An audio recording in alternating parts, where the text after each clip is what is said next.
San Francisco, from South Africa, Finland, Indonesia and more. 28 startups from 27 countries congregated in San Francisco in the Startup World Cup on Friday in hopes of winning $1 million.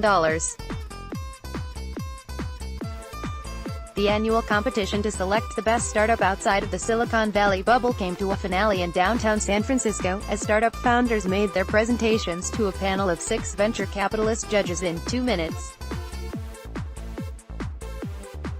The winner was Leuko Labs, a startup from Cambridge, Massachusetts, which developed a non-invasive white blood cell level monitor for home-based screening to detection possible infection in chemotherapy patients. In the United States, there were 2 regionals on the East Coast and West Coast.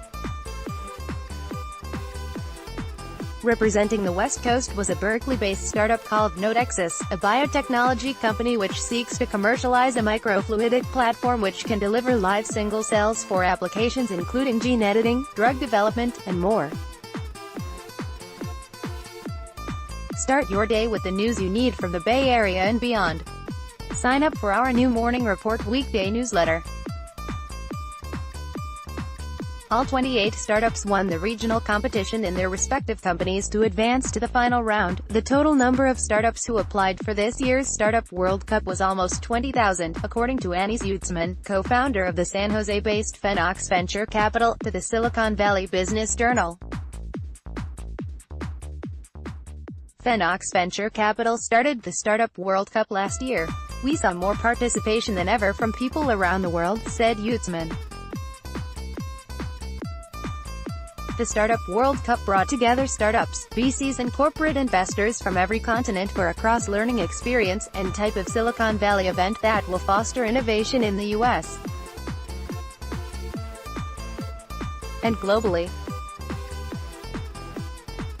Perhaps the real beauty of the Startup World Cup is that everyone had something to learn and like. Other finalists offered startup ideas that ranged from an app connecting Brazilian truck drivers to available delivery jobs, a Northern Irish wearable which helps with weight loss to a Japanese robot which folds laundry. Before the startups went on stage for their presentation, the Startup World Cup lined up a bevy of prominent Silicon Valley entrepreneurs and venture capitalists to speak about their experiences, what they see as the future and other practical advice on becoming an entrepreneur. Some of the speakers were former LinkedIn CEO Reid Hoffman, former Cisco CEO John Chambers and prominent venture capitalist Vinod Khosla. Speakers gave advices such as not relying on experts too much and sticking with their original vision even when their company struggles. At a private luncheon between the 28 startup founders, Chambers, who now runs a venture capital fund called JC2 Ventures, said he envied the young entrepreneurs. "Dream big," said Chambers.